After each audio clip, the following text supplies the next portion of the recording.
Well, about these young people, some of them are organized, some are not organized. Recently, a couple of people were arrested. One was coming with a consignment of arms, and during the interrogation, it was discovered that he had some training in Iran.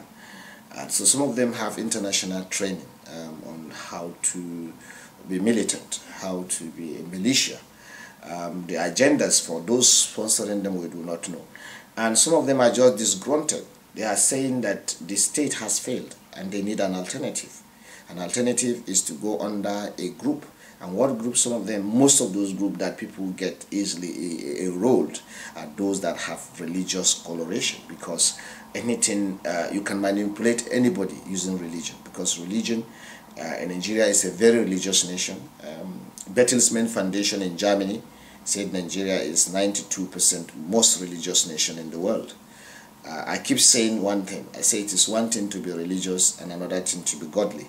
So you find a few Nigerians are godly, both religious and godly. Others are religious but not godly, because anybody recruiting young people to do these kind of things are not being godly. So invariably, some have international connections.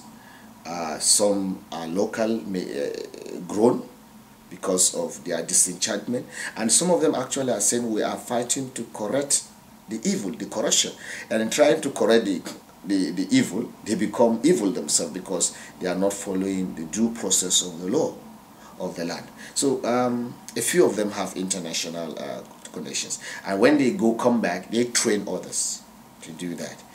Probably you will have read, because if you Google that, you find that certain people are putting bombs in certain places. Where did they learn to make the bombs? They have those international connections. So you can make your investigation. So you were talking about groups which are organized and not organized. So the Muslims are more organized, or? Yeah, I think so. Sincerely speaking, from what I know now, the Muslims are more organized in terms of structure of organized violence. But the Christians are more reactionaries. Now, in the course of reactions, they also get organized. So Nigeria is quite huge. Different areas have different system.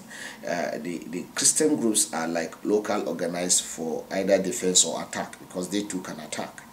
Then the others have a system that cut across a wide range of states and towns, which I feel had to be checkmate. And I know the government of Nigeria is not resting on her oars, because I am close to knowing quite a few things about what is happening, because my work, like I say, is peace building.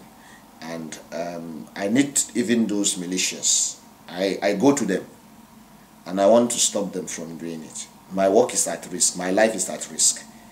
I go out there, and sometimes you get to a point where one can be killed.